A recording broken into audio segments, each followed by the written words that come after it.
All right, welcome back to Two Song Podcast. This is Chris. And this is Cam. And this is a show where we try and sort every song ever into one of two categories, either a love song Or a fight song.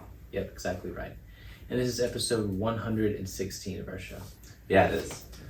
And the intro that you just heard is a single from Marcus Mumford, Cannibal, which came out I guess a little over a month ago now, July 14th. Yep. And it's the first single, right? It's like...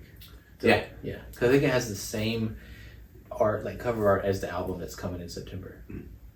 Yeah, and the other single, Grace, same art. Same picture, yeah. It's not much of an intro, like... Right. There have been a few times where I've been listening to it and been like, did it start? Is it, yeah. You know, when other stuff's going on and I don't have it turned up loud enough. Mm-hmm. It has like some kind of feedback, or it's like a fake feedback. I think it's just like strings or synthesized strings to add that, like, I don't know, that ambiance or that like celestial kind of sound. Yeah. And then just like a real small body guitar, just a guy like barely playing a guitar. Yeah, that's a good way to say it. Just like barely a guitar. Yeah, in both ways, barely a guitar. Yeah. I mean, especially like, because this is going to be a solo album and a solo single for Marcus Mumford. If you're familiar with Mumford & Sons, the band that's named after him, he's a singer and songwriter for. It's like big sounds, lots of instruments, but this like really subdued, really, I don't know, just stark and bleak, and there's not much there. Empty in comparison. Yeah, very much so, yeah. But I'm pumped. I like the song a lot, and I like him. I'm a big fan of him. To me, it's a little bit, maybe I'm crazy, but it's a little bit heartbreaking when a band that their lead singer goes solo. Because it's like, you're already a lead singer, and now you want to be a solo singer. Those are really close. Those are almost the same thing. Yeah. And I wonder, what that even entails, because we just did a song by Anand Wilder, where we're pretty sure that he recorded all the instrumentation. Excuse me. Instrumentation. But I wonder if, Marcus got in the studio and did everything on the album. If he was able to refrain from like bringing in his other friends or more talented at specific instruments or what have you. I wonder, I bet you when the album's here it'll have features. He knows everybody by now. He's and he's featured on a bunch of stuff, so it'll be weird. Like, and I guess the other thing was to say about he was already not a solo act, but an act that it was like Marcus Mumford from Mumford & Sons is on the new Basement tapes. He's on the Inside Llewyn Davis soundtrack or whatever. Yeah. And now he's like, and that was almost what I wanted, but now I got solo work in me. It's weird because like the best comparison I can think of is Dave Matthews. It goes Dave Matthews Band, and then Dave Matthews is like, I want to do a solo album. But to me, my favorite Dave Matthews Band album is Gravedigger. Gravedigger's a single. What's it called? Oh man, I'll think of it in a second. But the Dave Matthews solo album is like my favorite Dave Matthews Band album. Oh wow! Because like I think whenever guys do something they want to be different, it's like, did you really have to do that? And another example is Jason Isbell and the 400 unit. I can't tell them apart. Yeah, like it's a lot of the same players, so it's almost like it's sad in a way, and I'm also pumped about it. Like if your not lead singer has a side project, cool, but like everybody likes this voice, Yeah. Some devil. Sorry, that's the Dave Matthews Band without the band album. Cool. Yeah. I was gonna say he also has the soundtrack for Ted Lasso. That is just credited for him as far as I know. Yeah. The rest of the band isn't mentioned. Strange, but again, it's sad, but it's bittersweet because I'm excited for it. I mean, it sounds good so far. Yeah, I am very excited, and the song is great. Yeah. Grace is a lot of fun. But I guess it's a little strange because it's like, did you just were you just walking around the street and people were like, "Hey, Mumford & Sons," and then he's like, "No, Marcus Mumford. Yeah. Like, my name is not Mumford & Sons." Yeah. I need people to know my name, or who knows. It's And maybe a lot of it is just like wanting a little bit more control and wanting to do something different. Man, yeah, I guess. A little bit more creative freedom. Yeah, that really could be. It could be all those things. Yeah. Yeah. You wanna hear the first verse? First verse, yes. I think let's do that. Let's do it.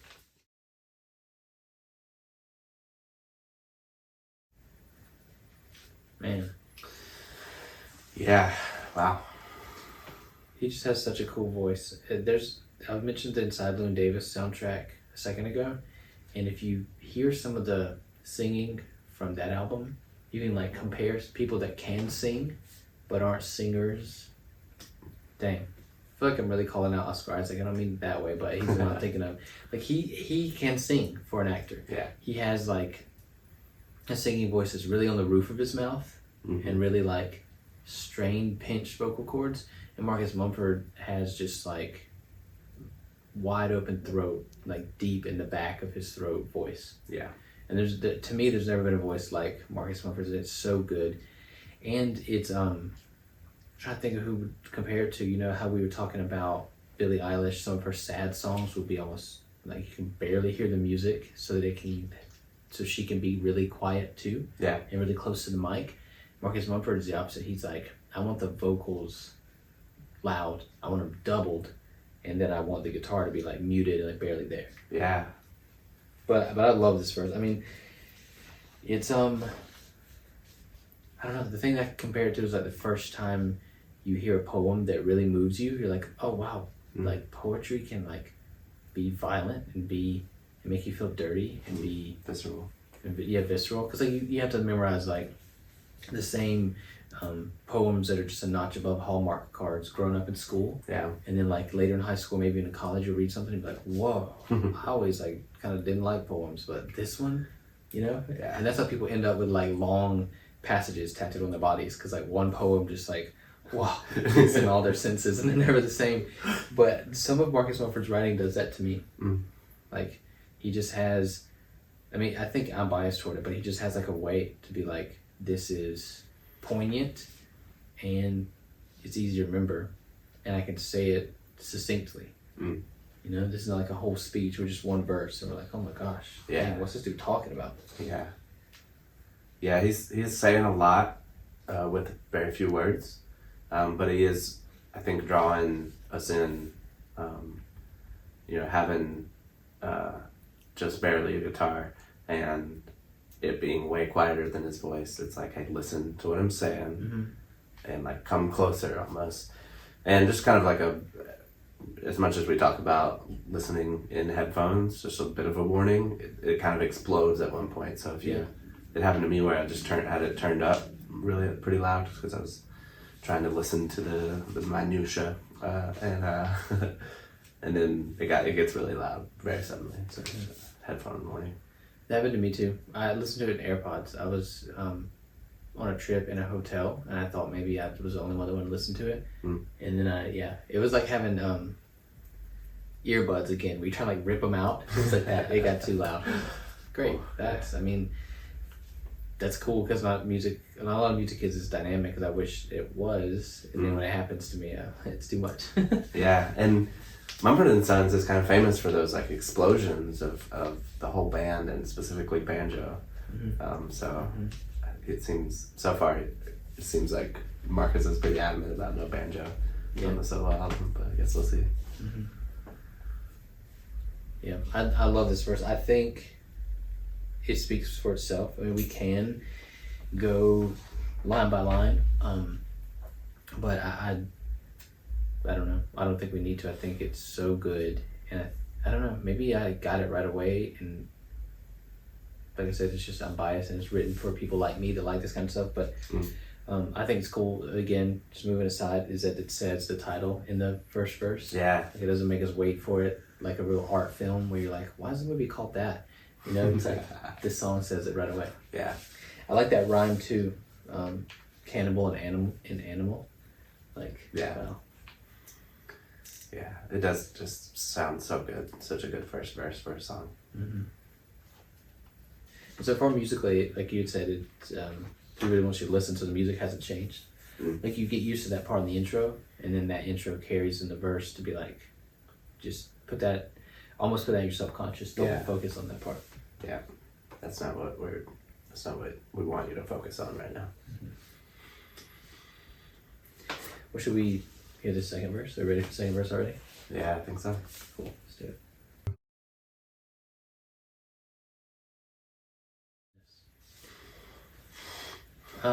Not that I am a singer, because I obviously am not. Singers are a certain type of people, obviously. And they would let you know. Like if I were a singer, I would like, people know by now. Singers can't help themselves. But as much as the world needs singers, but I'm listening to it and trying to sing along to it. Often it's hard to sing along to. Yeah, I haven't been able to like find it and like keep the melody. And it's hard to keep your breath too. Yeah, like it's so powerful, and he sings kind of low, and again strong, like well-formed chest and like well-formed throat. It doesn't seem to strain him. Right. But I notice it's because there's two Marcuses singing at the same time. I notice on "But It Compels Me," one of them is more out of breath than the other. Like one of them, the "pels" syllable is a little bit more pronounced, and one of them like kind of goes away for a millisecond. Whoa, cool! I love those textures. I love. I mentioned Jason Isbell earlier. He's a guy that does that. He loves having two of his vocals at the same time. It's like it just feels. I don't know. Like when multiple people sing, you get like a cinematic effect. You're like, oh man, is this like part, something from a movie or a movie trailer? But whenever multiple people sing the same thing, it's like religious or cultish. You're just like, hey, everybody's doing the same notes, okay? Yeah, different chanting. Yeah, it's like a chant. Yeah. And again, it's only sounds like two, but it has that same effect to me anyway. Yeah, especially when you can hear like a difference, like it kind of stands out that there's two voices or at least more than one. These first two verses are also very personal, so I'm thinking maybe part of the solo choice to go solo is to just make something that he can be like really vulnerable with, which I think so far is the best reason I've come up with to go solo. Like it's maybe still pretty self-centered, but it's like I gotta make something for me. Like I gotta put what's been on my mind out there, and I don't want to bring like other people into it. I don't want to make them speak for what I want to say, and if they go in the studio and in the writing process, I don't want to say that, then what I want to say is like changed. I don't want to edit what I want. I don't want to edit the message, and I don't want anybody else to be on the message if they're not comfortable. And then sometimes with bands you make compromises. And then like bands that break up and end up hating each other later on, somebody's gonna run their mouth and be like, yeah, on that decision, I didn't want to do that. It's like, but you did it and you compromised. So I think you might be onto something, that he wants to do stuff that's vulnerable and stuff that, the other thing is I was kind of hoping that I'm wrong, but maybe Mumford & Sons broke up. Yeah. Kicked Winston out, or he was about to be kicked out, so he resigned, and then now Marcus Mumford's running around doing a bunch of other stuff, so I'm like, oh boy, maybe they're not officially a band anymore. Right. But who knows? Yeah, I hope that's not the case. But yeah, me too. We'll find out. Maybe they just all get a break while he does his own thing. That's true. A lot of solo artists can do that. They have so much in them that they can go do solo stuff and almost not miss a beat with the band. We can probably think of a couple of more than one, more than two, more than three examples of solo acts that have done that. Yeah, John Mayer kind of does that with Grateful Dead. Just like keeps putting stuff out, keeps touring, just touring with them. Yeah. Lyrically, this is one of my favorite things he's ever written. One of my favorite, not my favorite, one of my favorites. I just love it, and I'm pretty confident I know what it's about. Not specifically, not like an incident or a time or whatever, but to me, and I'm not saying I got it the first time around, but to me it's pretty obvious. It's like, well, blatant, and it's just, to me, takes a lot of courage. I suppose it takes a lot of courage to want to say these things. Yeah. Like, because here's where I'm coming from. Like, Marcus Mumford is a kind of a fairly big guy. I mean, he's not short. He's not super tall either, but he's always been hefty. And he's always joked about it and like been okay with people joking about it, it seems. But he's also like really high energy, you know, especially when Mumford & Sons was new on the scene. He was always dripping sweat, working so hard, like playing the drums and the guitar and singing. So I guess what I'm beating on the bush saying is that he is, I think a lot of people find him very sexy for a lot of different reasons. Like, he just is, for a singer-songwriter from the UK, he is like tough and and manly, and like I said, sexy. And it's interesting to be like, but I want to talk about something really dark and something that I was ashamed of, and I just hope I don't think he is, but I just hope he's not doing that thing where you talk about your mental health to get like your mental health badge, like you're in Scouts, like, you know, my Boy Scout, Girl Scout mental health badge, so that everybody will know, like, I'm on mental health now. I hope he really is, if this is autobiographical at all, like really just being like, I never shared this and that was hard to share, you know? Yeah. Like, I hope it's not one of those things I think a lot of younger celebrities get wrapped up in. Like, they're really famous and known for one thing, and they go, that's not really enough. Maybe I should be famous for mental health activism. And I don't so far think that that's Marcus Mumford's thing. I think this is like a real, sincere piece. Yeah, I think so too. Definitely comes across that way. Yeah. Like, it feels just very real and raw. Yeah, it does. That's, yeah, good way to put it. And maybe something that leads to that is the chorus. Like, the fact that it's not like, again, I can't help but think of other celebrities that are young, great looking, in happy relationships, worth millions of dollars, and then like everyone. You can't tell because of the aforementioned things, but I'm struggling. And all the real people are like, what? Struggling? You're 25 years old, you're worth $40 million. But this to me, there's a lot of struggle in this chorus. Yeah, definitely. Let's get to it. Okay.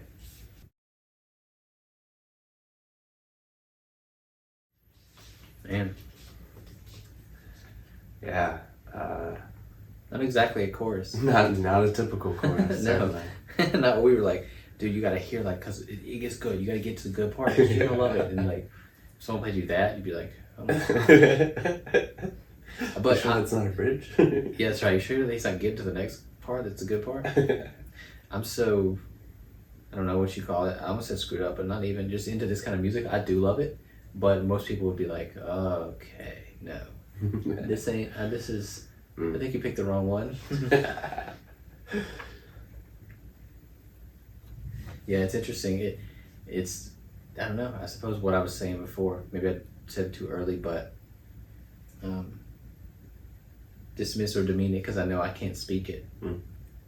Like, yeah, again, I don't think this is grandstanding or even if it is a good thing, being open about stuff and people go, that's a good thing, you're doing a good thing. He's like, I'm saying it, but as I'm saying it, I'm having second thoughts. Yeah, and not directly saying it. Yeah. So it's kind of a cool, almost paradox to be like speaking that he can't really say it. It's so cool. Yeah.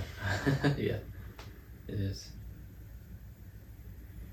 And I noticed the music hasn't changed. Like, right whenever, of course I deny it, can hardly believe it. Do you hear whatever that high pitched effect is, like, swells up, and meanwhile the guitar is the exact same as the intro. Yeah, it's just like a little bit of a step up, but like we're not ready yet. No, it's just that palm muted acoustic guitar. And it's an interesting little part. He has a knack for doing weird stuff on the guitar, and I love that about him because it's not typical stuff. Yeah, I think it's so cool how every maybe like 15 years we'll get musicians that grew up like they learn the way they learned, and it changes guitar. Yeah. Like I just know so many players that play the same way because they're all from the same time period. And then the next class or the next wave, they even like shape stuff differently, hold the guitar differently. So interesting to be like, oh my gosh. Cool. And then either people played like them because they were like them, like grew up the same and like the same music, or people start to like mimic them, people start to copy them. I don't know which it is, maybe a combination of both. Yeah. But it's so cool to be like, whoa. And to me, Marcus Mumford and Mumford & Sons are in some of those bands that are like, you don't have to just get a guitar off the shelf. You can mess with it. You can do stuff to it. Yeah. You can put fast strings on it. You can tune it to an open chord, you know? And it's just so interesting to almost not have reverence for a guitar where a lot of guitarists do. Yeah. It's cool. And to be like doing something new and creative with it. Yeah. Because of that. But yeah. Yeah, I like that. And now I'm just thinking about like how I hold a guitar, but it's probably a lot like you do from the same time. I started playing much after you, but you kind of showed me some stuff. Yeah, and not like years after either. Yeah. Not like 15 years or whatever. Gotcha. Man. This song to me, even though it's long and people will call it like slow or sad or whatever, you know, just like just one syllable words, which is always good. If you're describing some art piece that someone poured their soul into, the shorter the words, the better. I mean, one syllable, you know, first grade vocabulary. If you know, just keep it kind of in that ballpark. But this song is sad for sure. This song is slow. It also, to me, goes by. Like he doesn't have much time for music. There's so many lyrics in between lines or between verses and choruses. Yeah, between parts. Yeah, well, I was saying both. Certainly between parts. Yeah. Yeah, no, and we talked about this several times. It's like certain songs are just so complete, so whole, and they have a momentum, and we almost feel like a twinge of shame to be like, all right, cut there, stop it there. Right. Because it's like, but if people will listen, like that's, okay, you just kind of ruined it for him. Like when Sean was on, he compared it to a sneeze. Like when someone doesn't sneeze, but they can't get it out. I definitely know what he means. Yeah. So we are sorry about that, but also we're doing it. We're doing our thing. So. Yeah, exactly. And we like doing it. How crazy would it be to just be like, so we kind of want you guys to listen to it, we want everybody to hear it and just play it. I mean, that's like what people do on Twitch. They'll just play something and be like, pretend to be reacting to it or comment on it, but it's, I don't know, I'm going to take it like piece by piece. Should we hear this third verse? Yeah, let's do it.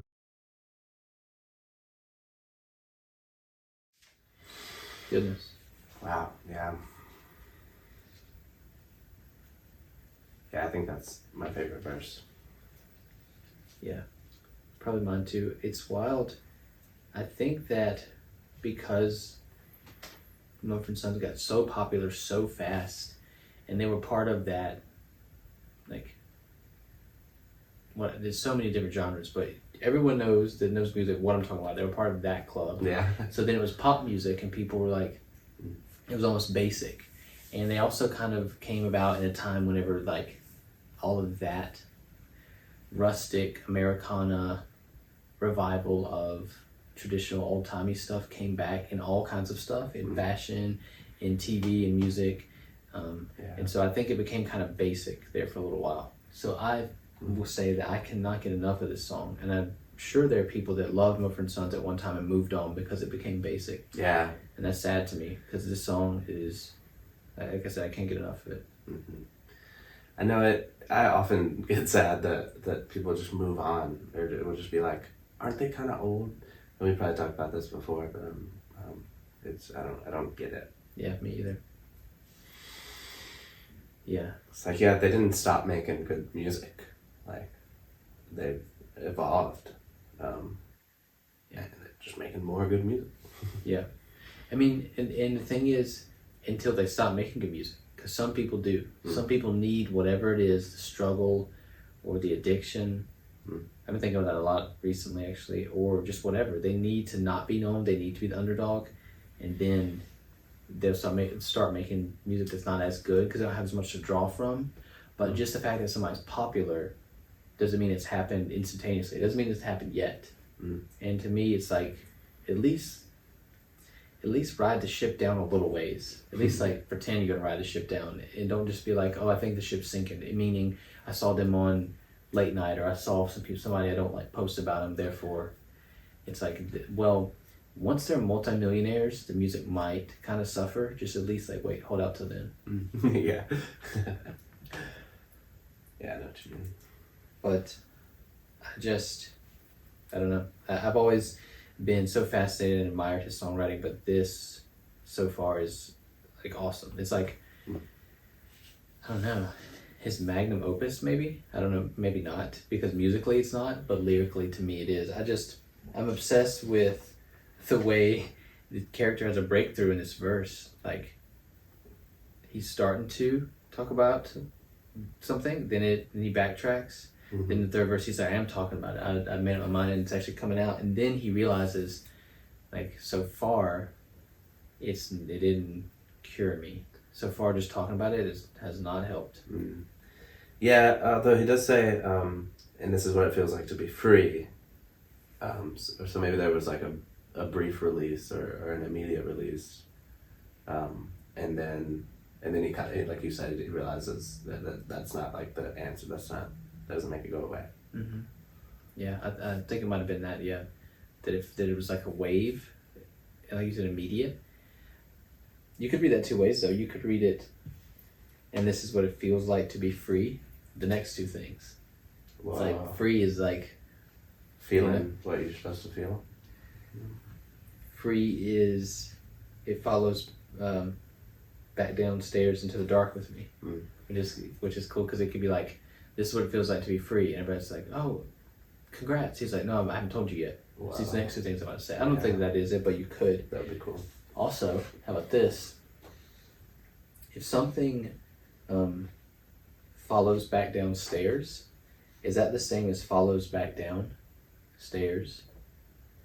Get it? Because it's two, it could be two spellings. I wonder if these lyrics are exactly right. Even though it follows back down. Stairs, the verb, like with eyes, into the dark with me, or follows back downstairs topographically in a dwelling or in a business or whatever, just like takes the stairs. Yeah.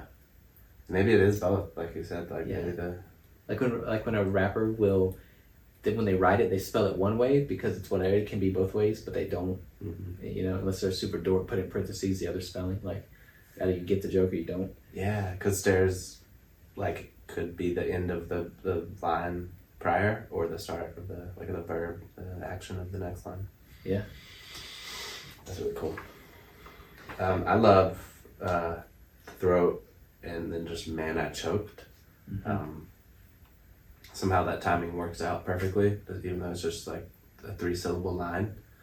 And it's not a perfect rhyme by any means, but I love the way it sounds. Yeah. And the delivery of Man I Choked is really moving. Yeah, gets you in the gut. Yeah, I think locked, it carries all of that. But the words got locked, he holds that out so much that the Man I Choked doesn't feel clunky later. Yeah. Cool. Yeah. And I love that part too. For the longest, maybe like the second time I heard it, that was like the main part I remembered. Just cause like choked, I don't know, like with the past tense, like choked with the ED on the end is pretty rare. I can't think of like that being in a ton of songs, and Throat either, that those are both, like you said, visceral at the very beginning, and those are both physical and, if not treated delicately, gross words. Yeah. So it's just kind of like, dang, that was harsh on the ears. I probably remember that next time I'm watching the music video or playing the song. Yeah. After the chorus, you mentioned the momentum of the song, and it's really moving along. It's like kind of the guitar, the hand muted guitar is kind of like chugging along, kind of not moving much, like it's not melodic at all, but it is the rhythm so far, like it's what keeps the song moving. Yeah. You're right. It does get a little bit chugging along because it's getting more dramatic. But there's no percussion. Yeah. So it's got to be that rhythm guitar. Huh. I mentioned the music video just because that was the second time I heard the song, was replaying the music video. And we haven't really even talked about the video. Yeah. I'm glad that the song is a hit so far. It's got, so many streams, but I just don't get to deal with the music video. Yeah. Yeah, if you get it, let us know, fill us in, educate us. Yeah. I mean, Spielberg did it, and that was like a big deal. That's what they said. Like, Spielberg made his music video directorial debut, and he shouldn't have. He should have not done that. I know, I'm like kind of jokingly insisting that it's a big deal because it's just like, that's what they were just like, yeah, didn't you know he's never done a music video? And I'm like, no, I never really thought about him doing music videos because he's a film director. I thought when those guys did music videos and commercials, everybody knew it was not to be lauded. It was just a check. Mm-hmm. And I'll also say about the video, and this is a little bit like, whoa, don't start this, it's controversial, but Weezer did this exact video almost, but 30 years ago, or I don't know, 26, 27 years ago, and did it better. It was, actually, I think it was another director, I'm pretty sure it was Spike Jonze, with one camera, insanely slowly, moving from outside of Weezer music video shoot closer to the band, it circles around them, and it's in black and white, Spielberg, and then it changes the color. Oh man. Oh, hang it up. It's so good. That's awesome. It's just crazy to be like, Spielberg, he's never done a music video, and it's like, well, he shouldn't have, because he just copied and pasted already great video. Dang. Do you know what song? The Sweater Song. Oh, cool. Yeah. I feel like I would be familiar with the video, but You didn't really ring a bell. No.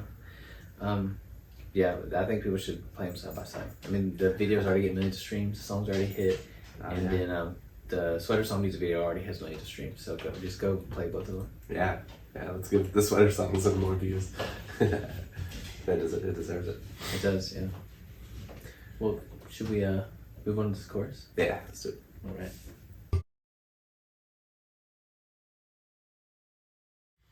Wow. So kind of the same chorus as before. Yeah. Not much development, except that the previous verse happened. So it somehow gets more powerful. Because he's repeating all of these things of like pushing it back and like denying it. And even though he like already started talking about it. Yeah. Basically, he's flipped one idea, because I know I can't speak it, becomes, but I know I must speak it. Yeah. Dang. It's awesome. Yeah, I'm glad you pointed that out. Probably would have missed it. Me too. I'm trying to think. It's a neat line and a cool change, but like you said, compared to the verses, it wouldn't be there. Like, because I guess, actually, let me say this. Compared to the verses, it's not a big change or a cool change. If the verses were more abstract and didn't really tell a story, but the chorus had that one change, you'd be like, whoa, that was happening in the background of the verses that he changed for the chorus, but the verses are really carrying the narrative. And like you said, there's so much in that third verse, when you said it was your favorite, that that developed so that the chorus could just be one line different, and we go, oh yeah, it's one line different, cool. I don't know. Maybe that's too much, but yeah. Sorry. No, I love it. Man, well, then the song kind of takes off. There's structure, there's a bridge part, and then the bridge, how would you describe it, just becomes, the rest of the song just cascades into the intro or the outro. Yeah, that's perfect. And it just like winds up or something, I don't know, it's hard to explain. Yeah. I think I said cinematic earlier, and to me, the end of the song is kind of cinematic. Yeah. Could be like trailer or something. Yeah. Where the Wild Things Are trailer. Yeah. Could be. Yeah, let's hear some more.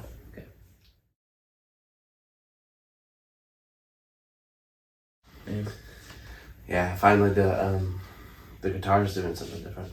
Yeah, he's just lightly plucking chords that like match the lyrics. Like right when he says something, he plucks. Yeah, just like one kind of strum per line kind of thing. But the guitar feels like so much brighter and like airy, like spacious than it had. Yeah, I think that. Yeah, because he's finally letting strings ring out and letting more than just like one or two. Yeah. Yeah.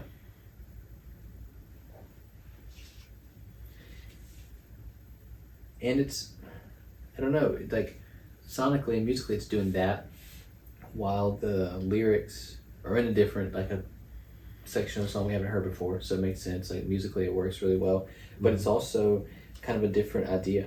Like all these other things are more present or less hypothetical, and then the bridge is hypothetical. Yeah. Like if I could forgive you, oh man, I don't know. I wonder like how much thought went into that. If it was just like the bridge is here, so the music can't be the same, or if it was like the whole idea wasn't the same, so betray the music to keep it the same with a different idea. Yeah. Who knows? I was kind of thinking that it's like I almost said that it's different because he's speaking like to someone else, but I guess I just obviously the first and second verse start with the you, he's talking to somebody, so I guess it was just we got away from that a little bit in the third verse. The third verse was more personal. Yeah. And this bridge kind of like is like, oh yeah, if I could forgive you. I don't know.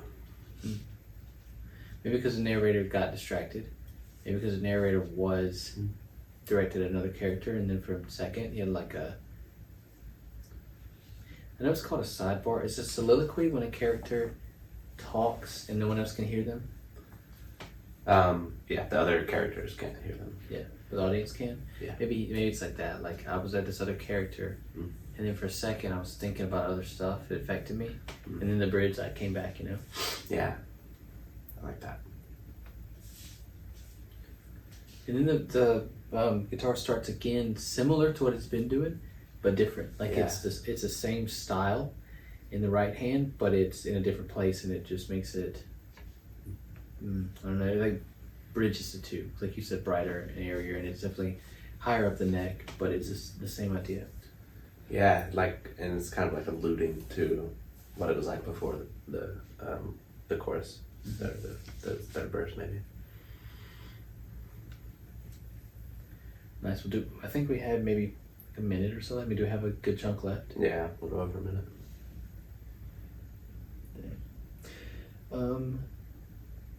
Okay, I said we play a little more. They play a little more of this bridge and the instrumental. Yeah, and we get through the lyrics and pause it. Wow. Yeah, that explosion. Yeah. That's what you were alluding to earlier, that it gets really loud. Yeah. Dangerously loud. Yeah, which he had to have that in mind of just like, I want it to be way too quiet, especially the instrumentation, and then just like in contrast, just like way too much. I know. Yeah, it's almost like a trick. It's almost like dirty to like draw the audience in that much for that much, like for that big of a payoff. Yeah. And it makes like the previous lyrics so impactful, and I mean then he starts to kind of repeat it, so he's like you could kind of miss it at the end of the bridge there if he wasn't like, no, this is what the rest of the song's about. Yeah. Because that explosion happens and there's a little bit of time before he repeats it where it's so cool to have that memory of what he said right before it exploded. Just like as if saying the words will help me know how to begin again. Yeah. I don't know how to explain it. Yeah, me either. It's, yeah, I know. I feel like people could just go and go and go on that little section right there. It could be like just like being tortured, not knowing how to begin again, and feeling really angsty and feeling really disgruntled and wanting to take it out on like electric guitar and drums, everything that just bursts into life. And then I could see people being like, and it's actually cool because it's a new life starting. It's beginning again. It's the big bang. It's life. And it's like, yeah, I don't know, maybe it's all those things, I don't know. Yeah. But that's kind of what it reminds me of. There's so much energy and it just comes out of nowhere. Like he just, like you said, and I think that too, like the to begin again, if you're thinking that and like you can, it's still like you just heard it, so it's the last thing you focus on, and then that happens, it's cool to be like, whoa. He was like trailing off. I didn't know where the song was going. Yeah, the song is somehow beginning at the end of it. Yeah. Like it feels like it kind of just started. So Yes, yeah, it really does. which is such a beautiful like representation because he's not a young man anymore. Yeah. Huh, you're right. Wow. That's really cool. Man. Well, we kind of cut it in the middle of that, but you got, I think you could feel the effect of it, like we went from quiet to really loud, and I think it's a little bit more like tormented and drug out, so maybe play the rest of it. Let's do it. Okay.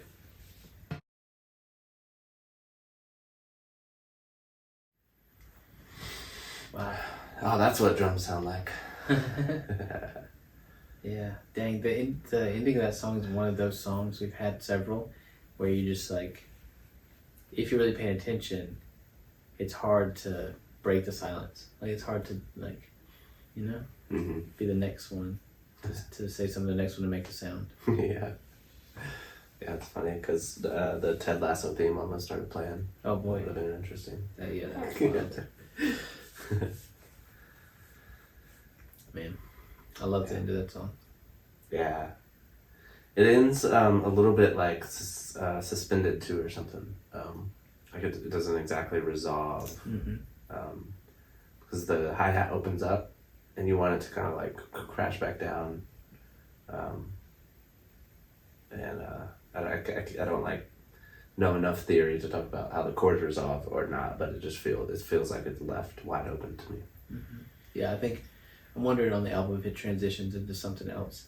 It definitely does. And then there's some kind of repeats or some kind of delay that is stuck open, so it keeps like, there's like a cycling sound at the end of like a static or just like odd frequencies bouncing off each other. Yeah.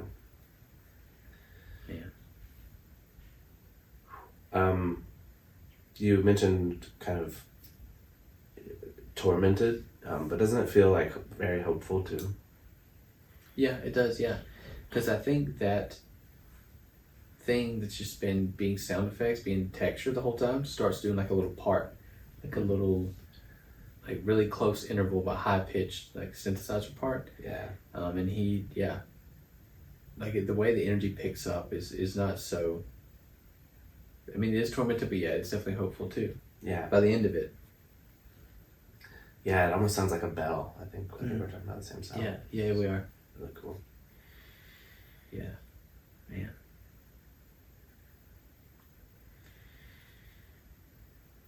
Dang. So now that it's over, we've had a lot to say the whole time. Who's feeling like going first? I feel like you go first a lot, so I could go. Okay, go for it.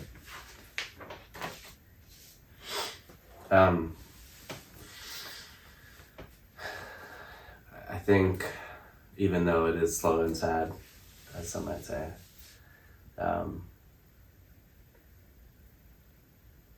it obviously doesn't stay that way.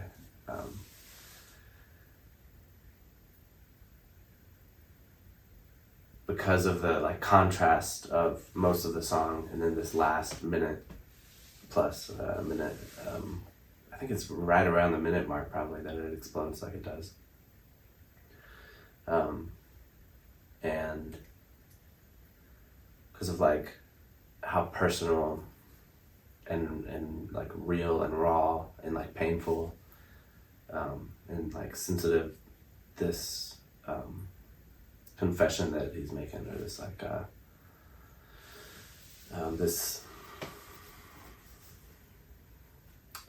this problem that he's like finally admitting he's experienced, and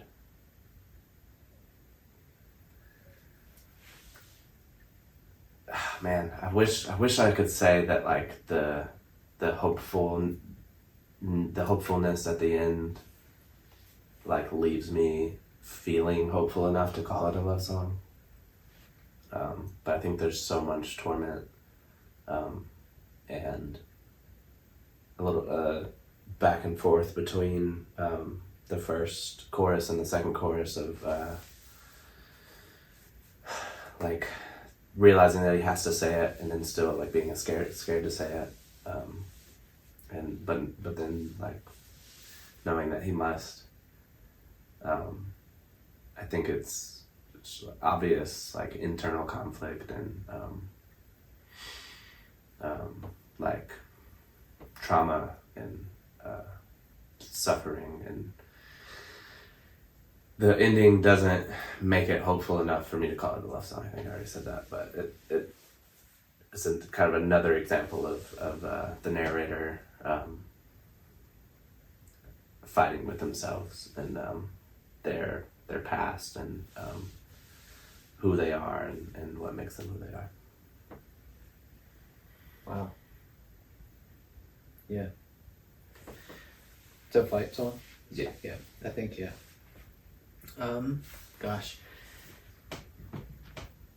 I think the way that it starts out so mean but so tough, as in so not mean and cruel in like a childish way, but mean as in a person who is fully capable of doing you harm, who can back up the horrible things they're saying to you. Yeah, like once it clicked for me, because I've been listening to it and loving it, and after you listen a bunch of times, you know when the good parts come in and when the part you really like, the lyrics you like are coming, you're like, oh man, cool. And then I was like, but I want to try and figure out what this song's about, because I think that will help like inform which one I pick, because I talk a lot about what makes a song a ballad. That's usually like where I start from, and then if I can't pin it to a ballad, then I try and like make it a fight song. Yeah. So you could say that this one has a lot of characteristics of a ballad, but then I started trying to figure out or trying to piece it together, and when I look at the first verses and think about the way he says them, it seems like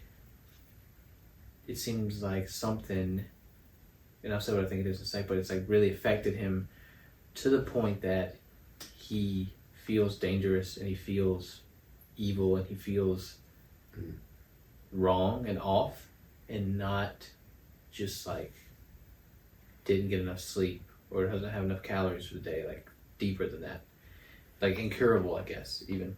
And I was thinking the way it talks about wasn't a choice in the mind of a child and you knew it, and then you took the first slice of me and ate it raw. I'm thinking, I don't know if it was like a teacher or a priest or what, but and again, don't even know how autobiographical, if at all, it is. Some great songwriters are like that. Right. But it's about abuse. It's pretty clear to me. Yeah. And it, like, once that clicked, I was like, oh man. Like, I felt dirty for being like, I can't get enough of this song. Everybody listened to this song. Everybody watched the video. I was like, oh, well. But then I think he chose to put this out there. You know, he chose to bare his soul. Yeah. Make it a single. And then it's just, to me, like, straight up in the third verse, demented. Like, even though it follows back down, stares into the dark with me, like just saying, I'm damaged so much that I said some stuff. I was like, oh man, I gotta like come forward, and then I still have a demon. The demon, like, there's no exorcist of the demon because I said these things. Oops, this isn't good. Yeah. And I think how threatening his tone of voice is. I don't know. I guess he's like an animal, or he's like an old soldier who's like, I don't want to be a violent, killing machine and good at breaking stuff, but I am, and I'm warning other characters in the first 2 verses that I am that way. So I think with the fact that it doesn't have any like sweet little turns, any like little, affectionate words thrown in, and it doesn't have a thing of like, oh, this is a song about love lost. There's not going to be those little things. Right. This is about like, my love's passed on, even though it can kind of sound like a ballad for a second. If you look at it, it's like I think I said a second ago, but like a dangerous animal. Isn't there? There's like 2 types of snake, like a milk snake and a coral snake. Mm. You may think it's whatever the not dangerous one is, but it's really the other one. It's the poisonous one. And then by the end, he's become so volatile. His emotions have gotten to where he's just pounding away, even though it's done in studio. So all the other ministers are there, you get that feeling that our narrators just completely come apart. And I don't quite get the as if saying the words will help me know how to begin again, and then help me know how to begin, help me know how to begin again. It's not really an ask, it's more of a demand, but I'm just like confused on which characters he's making that demand of. But that aside, it is a demand, and it's the part where the music is just really loud and really rowdy. So I know this is going against what I usually say, but I have to say fight song for this one, because of all the long stuff I just listed above, all the deep detail I went into. But again, it I think lulls people into a ballad. Plus, it's Marcus Mumford, so like they have some stuff in Mumford & Sons where it's like a ballad at the end. It's really dynamic. So I can see people getting it wrong, but I mean, he called the thing we said where the words got locked in my throat, man, I choked. How gross that was. He also says, ripped it with your teeth and lips like a cannibal. Ooh. And then there's still some sick part of it that thrills me. Like, it's just like all these things are not love song imagery, and then musically it goes to a place that is a love song. Yeah, and it is beautiful that there is like a thread of hope, even still. But not like I said, not enough to like make the whole song, or even the narrator like better and totally okay because of it. Yeah. Jeez. Well, there it is. I mean, I don't really feel as like cheerful as I usually do when we get to the bottom of one, but yeah, that's a good point. But yeah, I'm still excited for the song. I think it's awesome. Yeah, and for the rest of the album. Yeah. I know we kind of were like, why you gotta leave Mumford & Sons when we started this episode, but obviously we're into what Marcus is doing, and I think it's really powerful and special, and I'm excited for more. Yeah, me too. Well, thank you for listening and watching, and we hope you like this one. And let us know if we are way off. Let us know if like this is better than Mumford & Sons ever was, and we're just insane, or Mumford & Sons broke up, or Winston should know better than to read books. Like, what was he thinking, or whatever? Whatever he did, like I read a book, I said something, whatever. Hopefully you all enjoyed it. Yeah, but reach out, and thanks so much, and thank you. Chris. Yeah, thank you. Appreciate you. Appreciate you. And we'll talk to y'all again next week.